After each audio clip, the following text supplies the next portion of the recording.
Hair loss used to be treated like a puzzle with invisible causes, because in medieval Europe, people believed sicknesses of the body, the humors, and even the air itself could steal strength from the scalp. Imagine a dark room lit by tallow candles. A practitioner mixes pungent herbs, while a parchment notes that too much heat, too much bitterness, or an imbalance in the body might be pulling hair away from the head. The explanation was simple to them. If your body was out of balance, your hair would suffer next. To fix it, remedies looked nothing like anything modern viewers expect. You'll see thick, earthy pastes of crushed rosemary and sage rubbed into the scalp, their sharp scent filling the air as fingers press in firmly. There are smears of onion juice, raw, glossy, and unmistakable, spread over thinning spots, then covered with cloth to keep the treatment close. In some records, people turn to vinegar or wine to thin or wake the scalp and stir in grounding herbs like thyme, nettle, and flaxseed that could thicken into a clinging wash. And then there are the stranger rituals, fastening small charms, using protective mixtures thought to draw out corruption, or applying oils made from common plants like lavender and chamomile, believing they could calm the scalp's heat. Watching these methods unfold is like stepping into a different logic, not a guesswork of vanity, but a careful attempt to restore harmony with whatever nature and tradition seem to offer. So as you follow these treatments, some practical, some deeply symbolic, one question keeps tugging at the viewer's mind. If medieval people had such different ideas about what hair loss meant, how did they learn which remedies felt like they worked and which ones simply became legends? Why hair loss worried people in the Middle Ages? In medieval life, hair was more than decoration. It was tied to identity, health, and social standing. A thinning crown could be read as a public sign that something had gone wrong inside the body, even when no one could name the cause. People lived with frequent infections, harsh living conditions, and limited medical knowledge, so sudden changes in the appearance of the scalp felt alarming. Balding could also shift how others judged a person's vigor, cleanliness, and even morality, which made the worry spread quickly through families and communities. To medieval observers, hair loss often seemed linked to imbalances of the body rather than a single local problem. Many believed the body ran on four humors: blood, phlegm, black bile, and yellow bile, and that disturbances in heat, cold, dryness, or wetness could affect the skin and hair. A person who seemed too cold might be thought to suffer from dullness and thickened secretions, while hot conditions could be blamed for burning sensations and shedding. Others pointed to irritations from daily life, harsh grooming, dust, sweat, and tight head coverings, all of which could be seen as weakening the scalp. Some also associated hair changes with contagion and stains on the skin, because visible lesions and scalp marks were hard to interpret and frightening to witness. When hair loss appeared, remedies were chosen to match these beliefs about hidden causes. Herbal mixtures were common because plants were familiar, local, and believed to restore balance while also strengthening the roots of hair. Oils and salves made with rosemary and sage show up in traditional practices, often prepared as warm infusions in oil and rubbed into the scalp. Nettle was another frequently used herb, valued for its vigorous reputation. Some traditions used it as a leaf-based preparation to stimulate the scalp. Linseed oil and other seed oils could be warmed and massaged in for a coating effect, aligning with the idea of moisturizing and soothing a dry or damaged scalp. Practical treatments looked tangible and ritual-like, easy to picture in daily settings. A person might sit near a window while someone gently warmed an infusion, then applied it with cloth strips or fingertips, parting the hair to reach the skin. Wool or linen cloth could be used to hold poultices against the scalp, spreading herbal pastes such as crushed plants or thickened mixtures. Vinegar-based rinses were also used in folk practice, aiming to tighten or cleanse, which fitted older notions of restoring proper qualities to the scalp. Bleaching agents were not the goal, but a careful wash followed by an oil massage would make the scalp look and feel treated, which mattered when hope depended on visible action. Religious and social routines often blended into the medical mindset as well.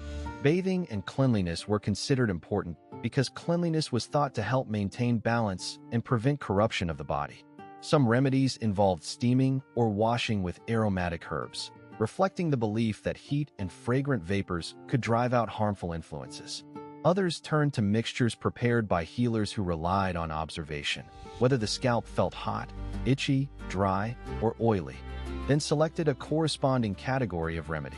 In this way, hair loss worried people not only because of appearance, but because it threatened the medieval sense of order, the idea that health could be read, managed, and corrected through the right mixture of bodily balance, careful care, and trusted plants. The strange remedies doctors used for hair growth. When hair loss appeared, many doctors treated it like a sign of disturbed balance rather than a single skin problem. In older European and neighboring medical traditions, hair was tied to the body's humors and to unseen forces inside the body. They often believed that thick, healthy hair depended on the right mixture of heat, cold, moisture, and dryness. So thinning could mean the body had turned too dry, too hot, or too sluggish in its inner workings. Along with that idea, physicians blamed many causes that feel strange today but made practical sense within their worldview. Overly harsh washing, cold drafts, damp weather, and grief were sometimes described as ways the body tightened or cooled the scalp. Others pointed to lice and dandruff-like flakes, because visible irritation was easier to connect to hair thinning than deeper hidden processes.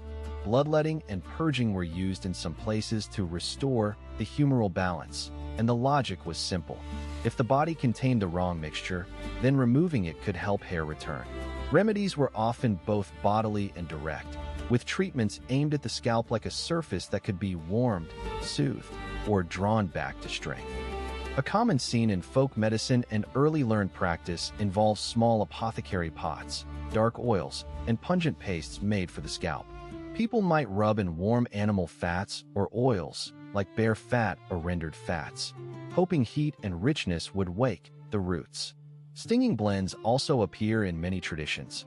Mixtures of vinegar with herbs, or preparations using strong-smelling leaves and seeds, applied to clear clogged areas and encourage renewed growth.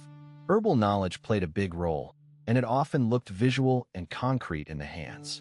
Leaves and roots were crushed with a pestle until they stained and released perfume. Then the mash was mixed into oil or fat to make a spreadable salve. Rosemary, sage, and nettle show up repeatedly in traditional hair preparations, usually because they were believed to stimulate and strengthen the scalp. Henna-colored pastes sometimes served a dual purpose, covering discoloration while also conditioning hair and scalp with a plant-based application. Some practitioners also leaned on materials that seem startling now, but were familiar in their kitchens and workshops. Oils infused with onion or garlic were used in some folk traditions as scalp rubs, partly because their sharp smell symbolized active power. Gritty powders were sprinkled over thinning spots, acting like a gentle irritant and a drying agent, reflecting the belief that the scalp needed the correct dryness to support hair. Even ash and plant charcoal preparations were used in certain customs to absorb and cleanse, since soot-like substances were thought to pull away impurities from the surface. When things turned severe, the remedies could become elaborate and theatrical, like a ritual as much as a cure. Cloths soaked in vinegar herb mixtures might be wrapped around the head, held in place, and replaced as a series of applications to restore balance. Hair could be covered with ointments under cloth caps to keep heat close to the scalp, turning an oil rub into a sustained poultice. In some settings, barbers or practitioners paired external care with internal measures, teas, syrups, or dietary restrictions, because the same logic demanded that both the body and the scalp be corrected. It's also important to note the practical limitations of these strange methods. Many treatments relied on irritation, scent, and the sensory idea of stimulation, which could temporarily reduce noticeable shedding while also risking additional inflammation in some people. What feels hard to imagine now is that doctors often used these approaches because they were the only tools available to them for visible symptoms and for restoring what they believed was an internal imbalance. Their curiosity didn't stop at the scalp. It reached into blood, diet, and plant knowledge, all stitched together into a single attempt to coax hair back by changing the body's conditions. Did these treatments actually work? Hair loss was widely treated long before people understood how hair growth actually works, and that uncertainty shaped the results of remedies.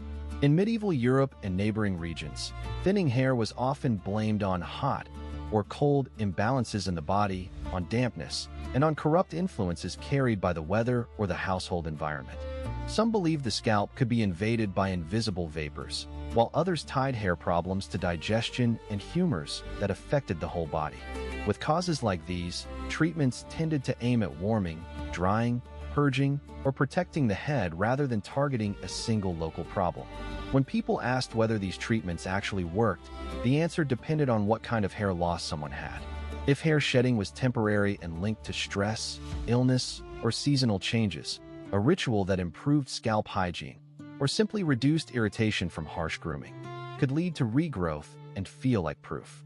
Yet remedies aimed at driving out bad humors could also make the scalp inflamed, and inflammation can worsen shedding. So the same practices that helped some people may have harmed others, producing uneven outcomes that were easy to interpret as the remedy must be adjusted, not as a sign the cause was misread. Traditional methods often focused on oils, warming poultices, and powders applied directly to the scalp.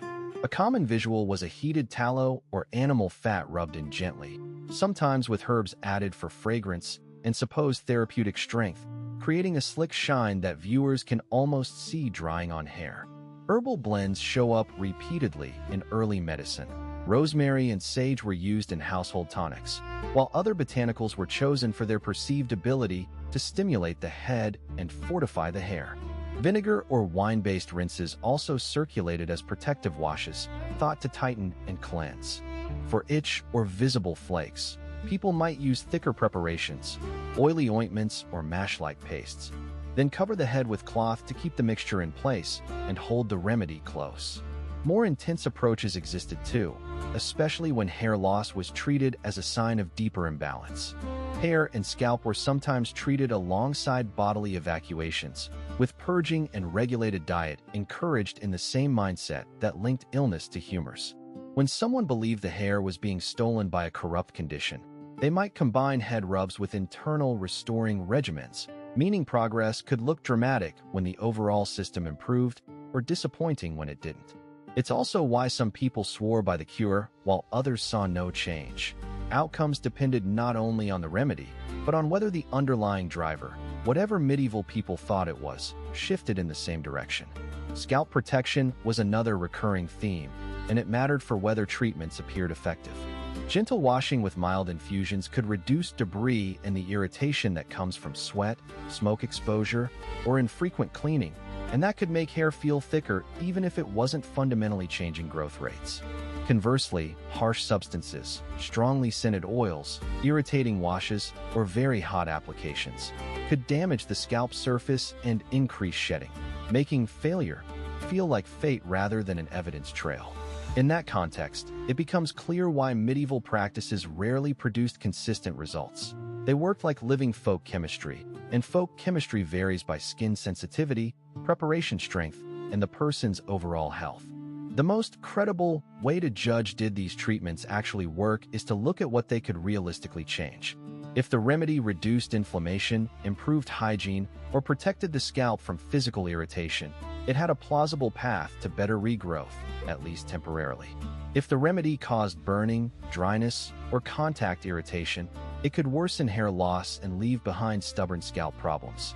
Between those possibilities, medieval remedies often produced stories of partial success.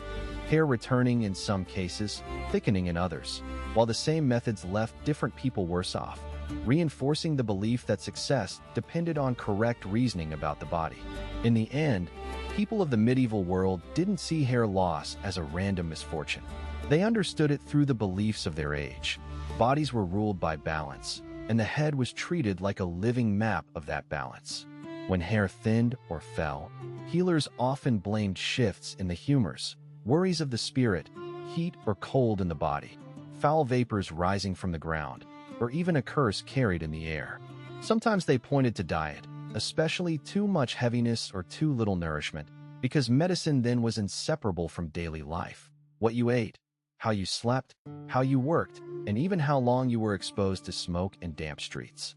So the cure looked hard to imagine until you watch it move. In one final scene, a healer warms oils over a small fire, gentle, slow heat, while a wooden spoon stirs a dark paste. Bowls of honey and crushed herbs sit beside strips of cloth. Viewers see the mixture spread onto the scalp in careful circles, then a cloth wrap pulled snug, not for comfort alone, but to hold warmth close to the roots. Another image cuts to hands grinding ingredients: rosemary, sage, and rue pressed into a strong herbal base, mixed with vinegar or wine. Sharp scents filling the air as if the cure were meant to wake what had gone quiet. In markets and apothecaries, viewers might catch the look of plant remedies laid out like small treasures: nettle leaves for strength, onion skins for their sharp bite, and oils infused until the color turns deeper, richer, and unmistakably worked. You also see the older, practical rituals alongside the herbs. A barber healer tests the idea that overheating or bad humors may be at work, suggesting bloodletting in carefully chosen cases, or recommending rest and changes in diet, light foods, cooling drinks, fewer late nights. Some remedies include simple grooming, not as vanity, but as protection: combs kept clean, scalps kept dry, and harsh smoke avoided when possible. And in homes where folk medicine ran beside formal healing, there are charms and prayers, small actions meant to restore a sense of control when the cause was believed to be unseen. The key points land together like the last knot in a cloth wrap. Medieval hair loss care focused on restoring balance through herbs, oils, cleansing practices, and lifestyle adjustments, guided by the era's understanding of heat, humors, and invisible influences. What seems strange now can feel strangely human when you picture the fear of losing something you can't replace, and the hope that a grounded remedy, smelling of herbs and smoke, warmed in a pot, might bring it back. If you want to feel that curiosity continue, look out for the next story: how the same people measured the body in humors, watched the hair like a living sign of health, and slowly built the road that later medicine would refine, step by step, leaf by leaf, until hair care became something more than tradition.